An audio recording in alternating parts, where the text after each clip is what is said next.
Simon Diamond Mgtow, here again, and in this video I want to talk about Japan history and also about a book named Musashi, written by Eiji Yoshikawa. But I'm not here to talk about Eiji Yoshikawa's life as a writer, even if I have a lot of respect for him. What I am here for is to talk about Miyamoto Musashi's life based on Eiji Yoshikawa's book and also some historical event. So, my goal here is to compare Musashi's life with the Mgtow lifestyle, because to me, Miyamoto Musashi was indeed the first Mgtow. But before I jump into that, I want to say something first. All I'm gonna say in this video is just my personal opinion about the character of Musashi, and I don't proclaim to be an expert in Japan history too. So, some of the things I'm gonna say may be wrong, or I may mistake some of the date that these events have occurred. If it is the case, you can just correct me in the comment section, but please, do it in a proper way, a respectful way. Because as I said, I'm not an historian, and I have only read half of the book of Musashi. I also have made some research on the internet about his life, so I'll do my best to make his story interesting. But before we begin, I just want to tell you that I have read the book in French. In English, it's only one big book called Musashi, but in French, it's separated in two books. The first book is called The Stone and the Saber, and it's 857 pages. I have read it all. The second book is called The Perfect Light, and it's only 698 pages. Now I'm only at 221 of the second book, but I can't wait to read the rest of the story.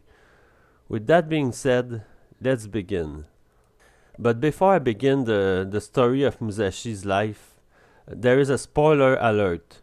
If you want to read the book, stop the video right now, because I will reveal detail about the books. So if you want to read the book, just stop the video. And also, this video is very long, so if you just want me to hear me talking about the part where I compare Musashi's life with the Mgtow, just go in the middle of the video. And in the description section, I will tell you exactly where to go, at which moment I talk about this. So let's begin. For Musashi, everything began in the year of 1600, and at this time, he has 17 years old, and his real name is Shimen Takezo. So, I will call him Takezo for a big part of this video, until he got his real name Musashi. So Musashi is Takezo. In this period, there was a lot of war going on in Japan. War between powerful daimyos and also famous generals. In the years of 1600, Japan was divided by two forces. One was controlled by the west, the other by the east. Mitsunari Ishida and Toyotomi Hideyori were in control of the Western Army, while Tokugawa Ieyasu was in control of the Eastern Army. The reason for these wars were due to political conflict and also for the conquest of all Japan. In fact, a decisive battle was about to emerge to decide who would be the next ruler of Japan. This battle was called the Battle of Sekigahara, and the winner of this battle will soon become the next shogunate of Japan and also the last. And if you don't know, a shogun is like a supreme ruler in the time of feudalism. And in some era, a shogun had more power than the emperor itself. But now, I'm not going to describe this battle in detail, as it would be so long and complicated for me. All I'm going to say is that the Western Army lost to the Tokugawas, and that 3 years later, after this battle, Tokugawa Ieyasu became the supreme ruler of Japan. So, the Edo period began from 1603 to 1868, a long period. And the history of Musashi began at the same time as the Edo period. But let's continue to talk about the Sekigahara battle. On October 21, the year 1600, Musashi, or should I say Takezo, was only 17 years old. History tells us that Sekigahara was his first battle. At that moment, him and his best friend Matashi Odinen were far in the rear, far from the real battle. They were with the West Coalition, but were merely simple soldiers. Worse than that, they were just soldier helpers. Their tasks were only to transport weapons from place to place for the soldier, not to participate in the battle. But even if it was a simple task, their lives were still in grave danger. But before I continue with the two heroes, I'll talk a little bit about this war. When the battle was lost for the West, the general Ishida Mitsunari was sentenced to death and lost his head. As for Toyotomi Hideyori, son of Toyotomi Hideyoshi, he escaped back to Osaka Castle with the rest of his loyal men.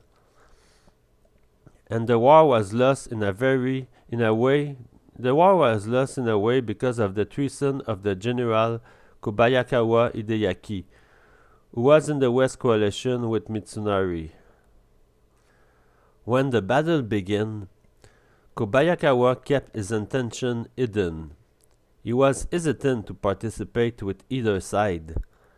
So, the General Ieyasu Tokugawa from the east ordered his troops to go fire blank bullets against the Kobayakawa troops to force them into action, and his tactic worked out.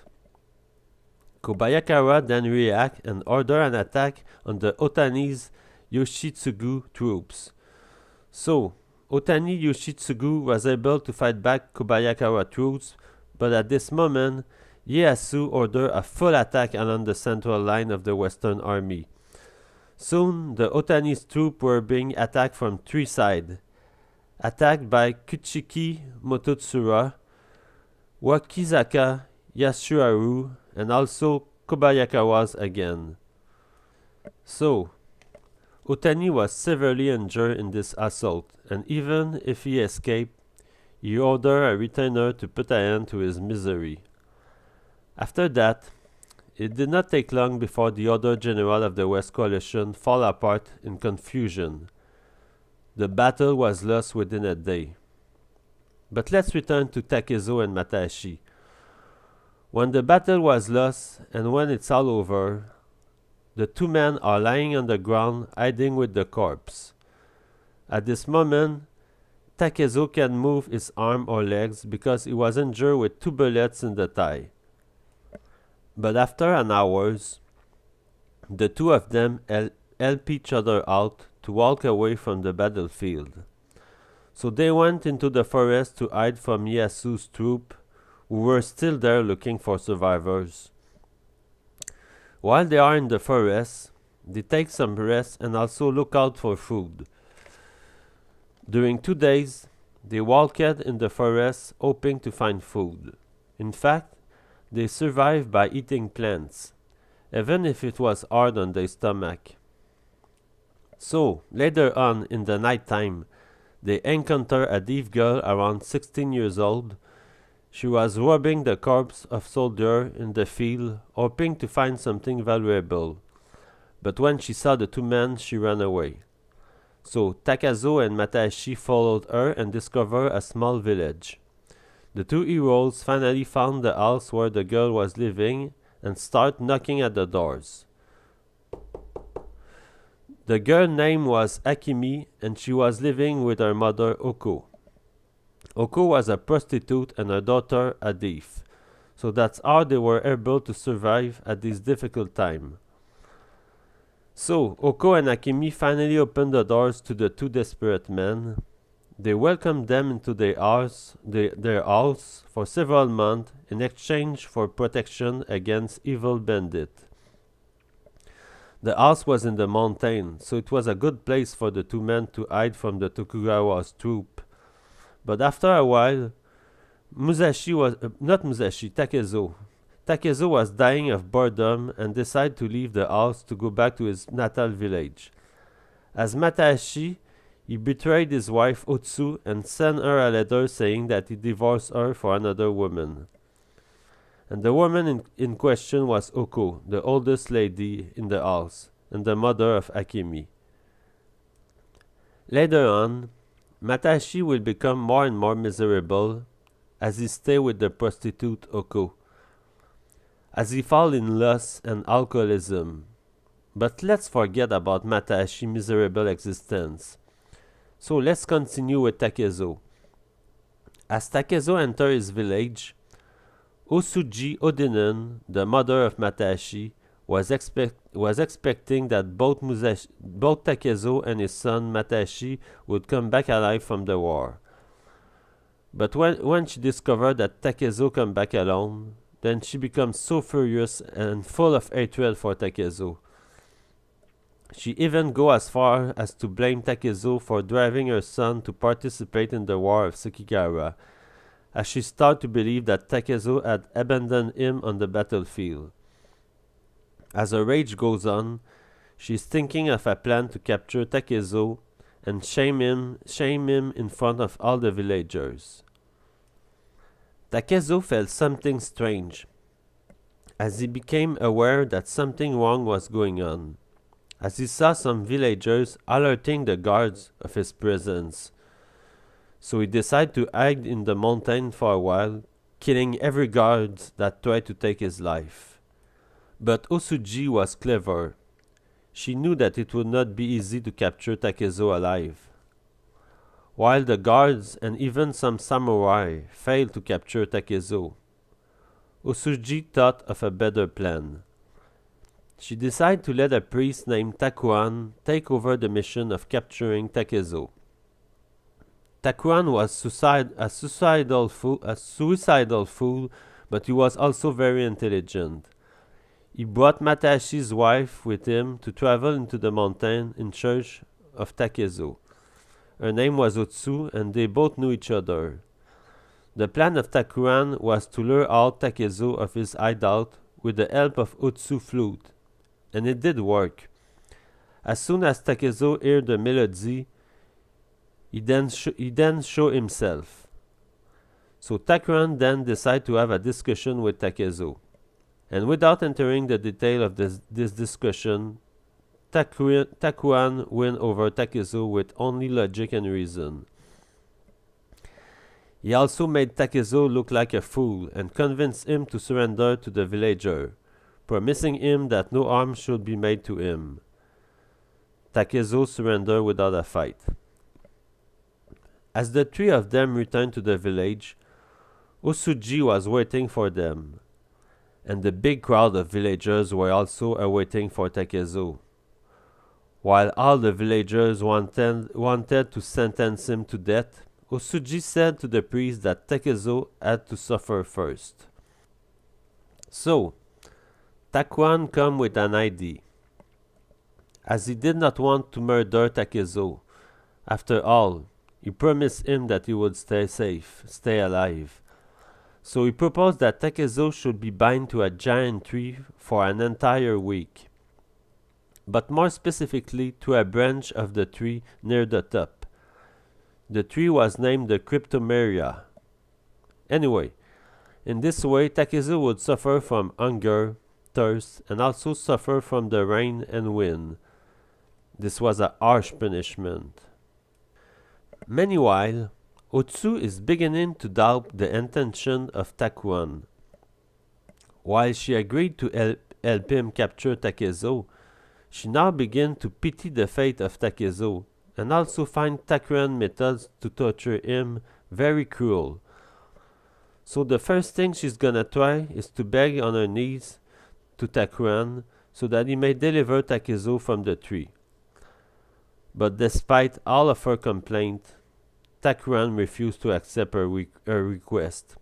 So Otsu go back to her house in despair. But she has not yet said her last word. So, the next day, or should I say the next night, it was very late in the night. Musashi, who still attached to his branch, began to hear someone climbing the tree. It was Otsu, who came here with a small knife to deliver him.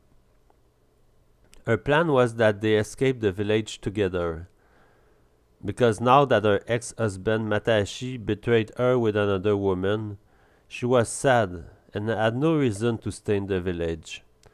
So the two of them escaped the village together. But after they exit the village, Takezo had other plan in mind. As Takezo abandoned her because he told Otsu he had to go deliver his sister, who was captured at the Inagura fortress by Tokugawa's troops, Takezo decided to raid the fortress from behind, even if there was 1,500 soldiers in it. But he soon find out that his sister was not there anymore. So he threatened one of the soldiers who was all alone and questioned him about his sister's location. The soldier told him and swore with his life that she was taken to Imeji. So after knowing this, Takezo hurried to escape the fortress. He then ran back like a fast demon, killing everyone that stand in his way. After that, Takezo went to Imeji while still being prudent that nobody recognized him. But while he was on the bridge, the priest Takuran was also there, and he recognized Takezo, of course.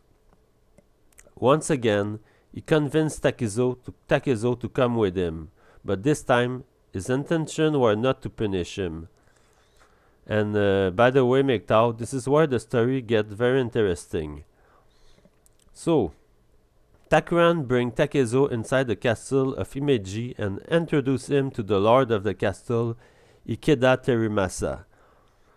But now I just want to make a parenthesis. This is where the fate of Takezo completely changed, at Imeji Castle, and also where he will get his new name, Miyamoto Musashi. So, Ikeda Terimasa was not here to sentence Takezo to death for his crime. Yet, still he was there to punish him for what he had done in the past. But the punishment was very unique this time. So, Ikeda Terimasa and Takuran agreed to punish Takezo. And the punishment was this. Takezo would be forced for an indefinite period of time to jail at the top floor of a tower in a small room. Not only the room was haunted and old, but there was no windows. So Takezo was forced to live in a dark room for several years with only a small lantern for a bit of light. He was all alone, in the dark, with only his thought to keep him company. But Takezo was not so desperate, because in that small room there was a shelf full of books. So Takezo decided to use this time to read as many books as possible. There were a variety of Japanese and Chinese books to read. Many history books, Zen books, and also the famous Art of War book written by Sun Tzu. And with every finished book that he read, Takezo's heart and mind were clearer than before, as he became wiser and wiser. Finally, after 3 years of imprisonment in the tower, Takezo is now 20 years old. So it was in the spring of the 3rd years of imprisonment that Takuran came to visit him, to free Takezo from his punishment. So Ikeda Terimasa and Takuran gave Takezo free will in regard to his new life. They said that Takezo can exit the city and go wherever he wants now. They also gave him money and new clothes so he may survive in his new journey. And this is also at this precise moment that they gave him his new name, Miyamoto Musashi. So from now on, I'm gonna say Musashi instead of Takezo. They all spend the night together drinking sake to celebrate Musashi's new life. And the next morning, Musashi quit Imeji. But before he go, he thanks the priest Takuran for giving him a second chance in life and to change him for the better. So the two of them gave each other their farewell and quit each other in peace. But while Musashi was at the bridge, just before exiting the city, someone was waiting for him. It was Otsu. She had waited all those years for Musashi's safe return, while she was living in the village as a servant for a retailer. In fact, she was in deep love with Musashi, as she was willing to do anything to be in his presence and to live with him.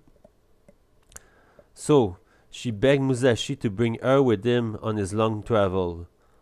But Musashi had other plans in mind.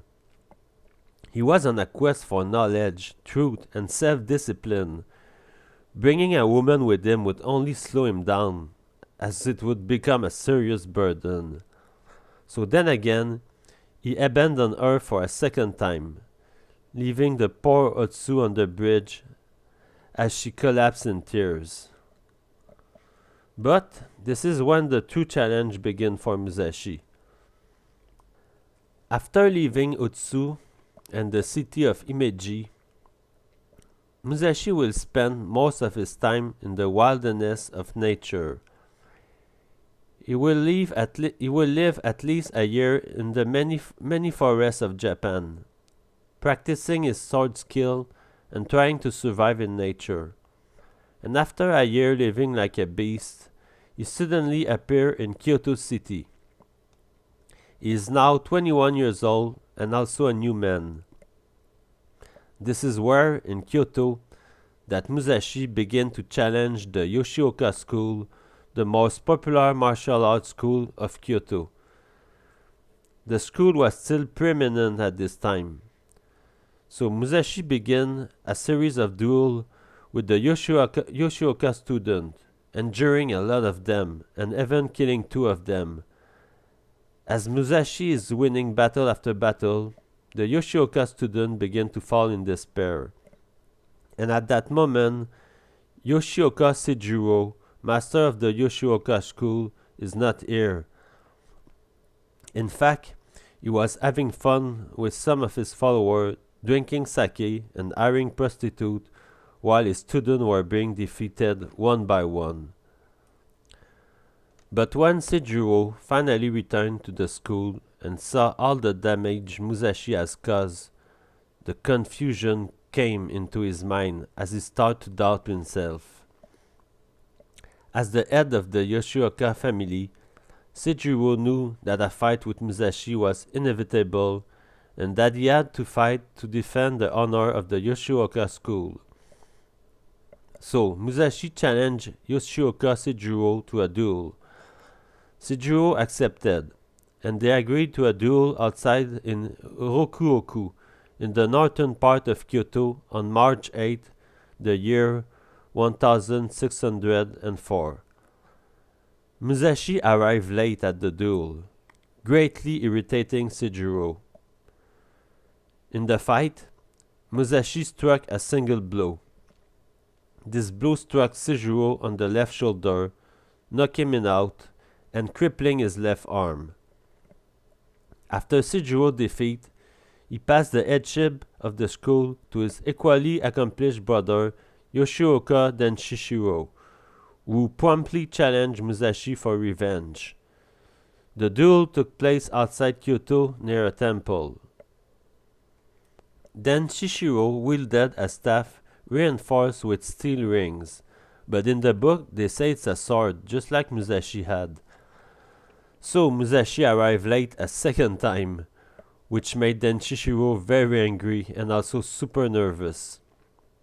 As the fight began, the two of them were looking each other in the eyes intensely for several minutes. Musashi was full of confidence in himself, but not Denshishiro. Then Shishiro finally made a move to attack Musashi but lose his stance. So Musashi saw an opening and disarmed Denshishiro and cut half of his head, killing him. This second victory outraged the Yoshioka family, whose head leader was now the 12 years old Yoshioka Matashishiro. So the remaining students assembled a force of approximately 25 men. There was an archer, musketeer, and swordsman, and challenged Musashi to a final duel outside Kyoto near Ichijo Temple. And of course the duel was unfair, but Musashi agreed anyway. But before I jump into the detail of this battle, this is the part where I compare Musashi to the Mgtow philosophy. As you see, there was many signs and writing on the walls about this future duel in the city of Kyoto. And it appeared that Otsu, who traveled a lot in Japan since she lost sight of Musashi, was here in Kyoto. When she learned that Musashi was about to fight a large group of men all at once, she thought that he could probably die. So, for her it would be the last time that she have a chance to open her heart to him and say all that she desperately want to say to Musashi. And Musashi was walking forward to the rendezvous where his enemy were already waiting for him. Musashi was about 1 kilometer from them. He was in a small forest just behind them. But then, Otsu was near a small river and saw Musashi just in time before the battle. And Musashi did not try to escape her this time, so they could have a long discussion before the fight. Otsu was the first to speak. She first asked Musashi if he was going to die in this battle. Musashi answered, "Probably, yes." So, Otsu goes telling him that she can't live if he die, and that if this happens, she's going to commit suicide. But as Musashi tried to bring her back to reason, proving that her death would be all in vain, she then started to cry again. So Musashi tried to use different words to calm her down, as he now admit to her that he also loved her with so much passion. That when he was away from her, he had often dreams about her and also suffered from insomnia. There was days that he could not even concentrate because he was thinking too much about her. So to help himself resolve this problem, Musashi used to unsheath his sword from his scabbard in a fast action, and then he could finally calm down his passion for her. But now Mgtow, Musashi is going to be very honest with her and will confess her all the truth about him. So from now on, I will tell you, Mgtow, the exact words of Musashi to Otsu in my own words. I had to translate from French to English, so it may not be exact, but I do my best. And these words were also why I think Musashi was a Mgtow without knowing it. Even if the Mgtow did not exist at this time, Musashi was living like a free man, without the burden of a woman. But here goes his word to Otsu. The sword is my shelter. Each time that my love for you threatened to overwhelm me, I force myself to return into the universe of the saber. It is my destiny, Otsu. I am torn apart between my love for you and my self-discipline. It looks like I am following two paths at the same time. But I know myself better than anyone know me. I am neither a genius, neither a great man. This is the kind of man that I am. What else to say? When I think of my saber, you disappear in some dark corner in my spirit. No, you disappear completely without leaving a trace. It's in those moments that I am the most happy man and that I am the most satisfied with my life. Do you understand, Otsu? During all those years you had suffered, you risked your own life and soul for a man that loved his sword more than he loves you. I would die for the honor of my sword, but I would never die for the love of a woman, not even for you, Otsu. I feel the need to fall down on my knees to beg for your forgiveness, but I can't.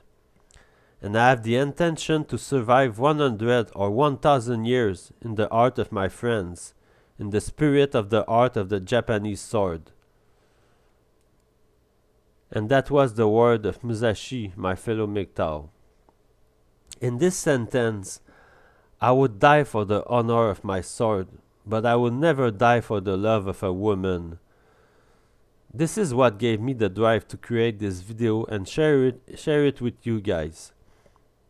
In this statement to Otsu, Musashi proved that he is a real man, a man with ideals greater than himself. But he is indeed willing to become the greatest swordman of Japan. So with that being said, let's continue the story a little bit. After saying everything he had to say to Otsu, Otsu continued to tell Musashi that she would die if he dies. But Musashi waited for her to look away, and he chose that moment to escape her, as she yelled at him while he ran away. So Musashi was now fully prepared to face death in battle, as he goes where his enemies are waiting for him. And Musashi broke his previous habit of arriving late this time, and come to the rendezvous early. Hidden in the wood, Musashi assaulted the force from behind, killing Matashishiro first to create a panic in the group. Matashishiro was very young, 16 years old, as he fell down to his death. But now Musashi still had to deal with the rest of the group. So he fight them while escaping, but he was always in movement. To escape and fight off his opponent, he was forced to draw his second sword and defend himself with a sword in each hand. This was the beginning of the Ninten Ichi sword style. And Musashi did defend himself well, as he almost killed all of them, leaving blood on the ground everywhere. And finally, Musashi left the field covered in blood and a little bit injured by the scars made from the sword of his enemy. And the rest of the Yoshioka students tried desperately to still kill Musashi, but Musashi fight back like a beast every time. And he waited that the men would be in a total disorder to choose his escape. So, Musashi finally escaped into the woods. He escaped back into the wood, and the few rest of the Yoshioka branch lose sign of him completely. With the death of Matashishiro, this branch of the Yoshioka school was completely destroyed. So, this is the end of book 1 of Musashi, as I am not going to continue the story as I have not read it yet. But I can tell you that after Musashi left Kyoto, he traveled extensively all over Japan. Most of the engagement from this time, he did not try to take the opponent's life unless both agreed. And in most duels, it is known that Musashi did not care which weapon his foe used. Such was his mastery. So, before I finish this video, I want to talk more about Musashi's life. Musashi had to come to a conclusion. He now considered the way of the sword at a different angle. Before in his life, all he wanted to do is to beat up all of his rivals, but now, the idea that the saber existed only to destroy his enemy was not a satisfaction to him anymore. To defeat his enemy, to show his strength to other men, all of this seems to him to be a vain pursuit.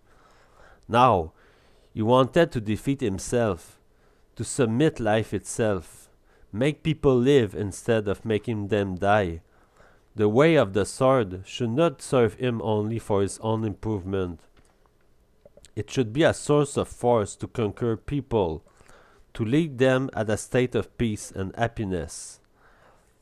Also, Musashi was not only an expert in the way of the sword, he was also a great sculptor, a painter, a writer, and a philosopher. He was the founder of the Ninten-ryu style of swordmanship. He also wrote 2 books before his death in 1645.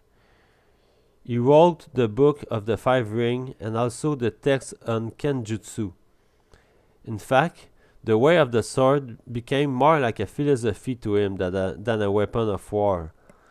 Musashi's goal was to master the way of the sword, not to become a samurai.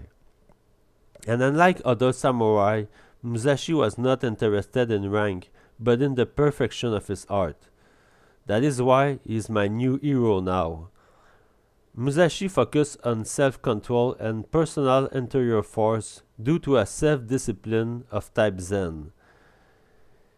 He also have a lot of respect for the surrounding nature. So, the time of Musashi and also the time of the samurai stay very alive in the memory of the Japanese people. But here's another fact. In the time of Musashi, the common villagers would have a tendency to believe that he's just a simple mind and a brute. But that was just Musashi on the surface level. And it is true that Musashi was indeed spontaneous and a little rude, but on the inside, Musashi had a very complex mind. He was also a genuine person, intelligent and brave. And the reason that he is the first Mgtow to me is very simple. Musashi is a free man, and he is willing to do anything to achieve his goal and pursue his dream. That is why he is my hero. His self-discipline combined with his unique strength made him the legend that he is today. He died without any regrets and did live an accomplished and happy life. And us, Mgtow, we should all follow his example. So, that was the end of this video. Sorry if it took so long. And also, sorry if I did not talk about Kojiro, the nemesis of Musashi and also his greatest enemy. But of all I have read to date, Kojiro did not do much. Yes, he did kill a lot of people, but I have not arrived at the point where Musashi and Kojiro fight each other. This is in the second book, and I am not there yet. So, Mgtow, I hope you enjoyed this video, and for those who want to read this book, I highly recommend it. Buy this book, and you won't regret it at all. And you may even learn something from it. So, that's it. This video was way too long. I have said enough. Stay safe, brothers. Simon Diamond Mgtow. See you next time.